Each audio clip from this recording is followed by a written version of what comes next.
Well, good morning, students. How are you all?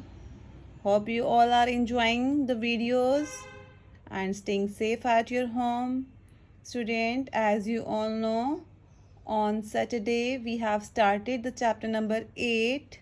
Okay, that is the prairies, the treeless grassland, and I have explained you about the what is the grassland. Grassland क्या होती है? Again, I'm telling you, एक वो stretch है और flat opening reason, एक बहुत बड़ा भूमि का फैलाव, ठीक है, जो कि किससे कवर है? ग्रास से कवर है. Some bushes and very few trees are called grassland. और उसमें क्या है? कुछ झाड़ियां हैं और कुछ ट्रीज होते हैं. उसे क्या बोला जाता है? ग्रासलैंड. मीन्स वहां पर ज़्यादा क्या है? ग्रास पाई जाती है.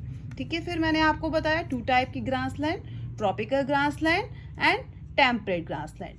ट्रॉपिकल ग्रासलैंड कहाँ मिलती है? इक्वेटर के पास. और टेम्परेट इक्वेटर से दूर, जिसे क्या बोला जाता है? Prairies.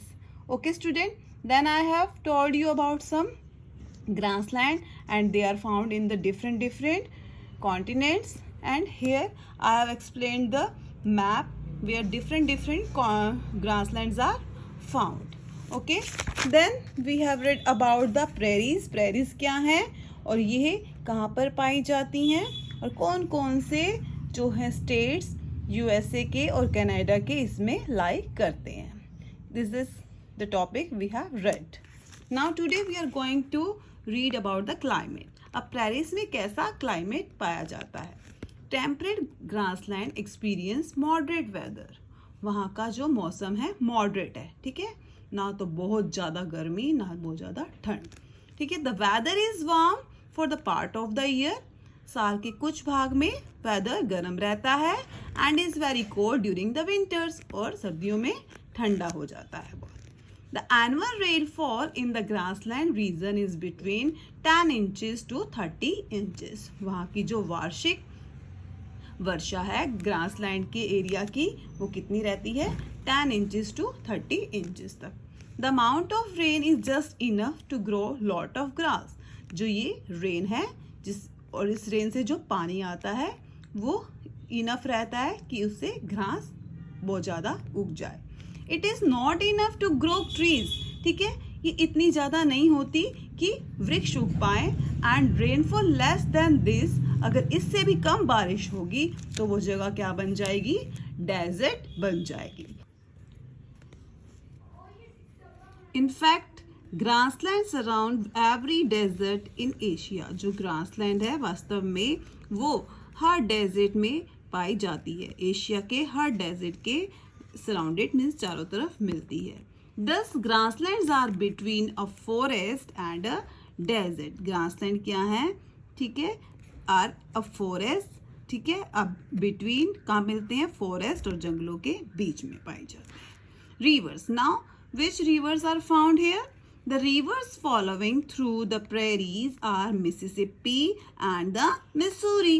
Underline this. These are the two rivers which are found in the prairies, that is Missouri and Mississippi. Okay, then vegetation. यहाँ पर कौन कौन सी फसलें उगाई जाती हैं? यहाँ पर वनस्पति कैसी पाई जाती है?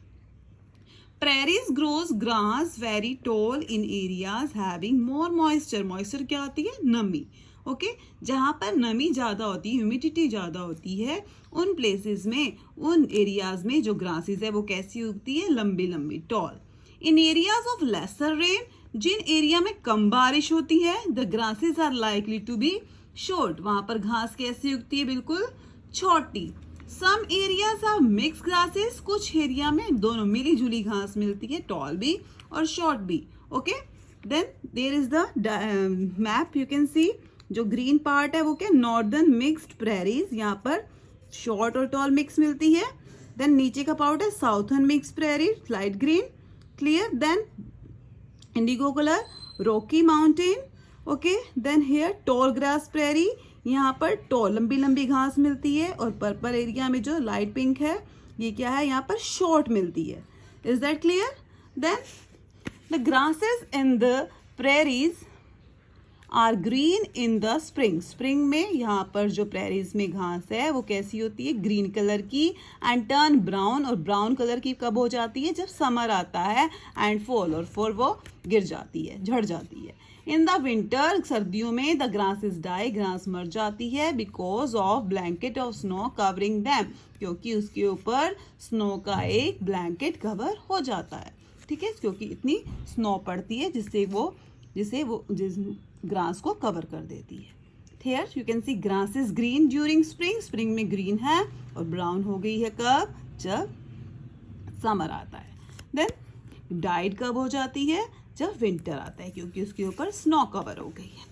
Do you know the winter snow cover is good for plants. जो विंटर का स्नो कवर है वो अच्छा है प्लांट्स के लिए, क्यों, as it protects the plant from the cold, क्योंकि वो प्लांट को ठंड से बचाता है, and provides water to the plants, और प्लांट्स को वाटर प्रोवाइड करता है समर में, व्हेन द स्नो मेल्ट, जब ये स्नो पिघलती है। Got it? Prairie grasses have some special adaptation due to which they can survive during dry summer. Prairies की जो ग्रास है उसमें कुछ स्पेशल अडेप्टेशन पाए जाते हैं जिससे कि वो गर्मी और ड्राई समर में भी, ठीक है, ड्राई समर में भी वो जीवित रह सकती है। कौन कौन से फीचर्स हैं? They have deep roots that can go deep down the soil to get water. उनकी जो जड़ें हैं वो बहुत गहरी होती हैं, जमीन के नीचे तक जाती हैं और सोइल से क्या लेती हैं, water. They have long narrow leaves, इनकी जो पत्तियां हैं ग्रास की ऐसी चौड़ी चौड़ी ग्रास होती है, which lose lesser water than the larger area, ठीक है, जो कि पानी को कम लॉस होता है जिससे कि, ठीक है, पानी को बचाती है वो। डू यू नो, क्या आप जानते हो, even if there is a prairies fire, अगर फायर आग लग जाती है प्रेरीज में, जो native grass comes back the next year, वहाँ की जो घास है वो अगले साल वापस उग जाती है। ऐसा क्यों? It is because they grow grass from the root underground, क्योंकि जो घास है वो जमीन के अंदर से, उसकी जो रूट्स हैं गहरी होती हैं, विच डू नॉट गिल, वो नहीं मरती उसकी जड़ें, ठीक है, चाहे आग उसकी लीव्स को और स्टेम्स को लग जाए, लेकिन रूट्स कभी नहीं मरती, इसलिए नेक्स्ट ईयर वो घास दोबारा उग जाती है। Is it clear? Very few of prairies have survive today, आज के टाइम में बहुत कम प्रेरीज जीवित हैं।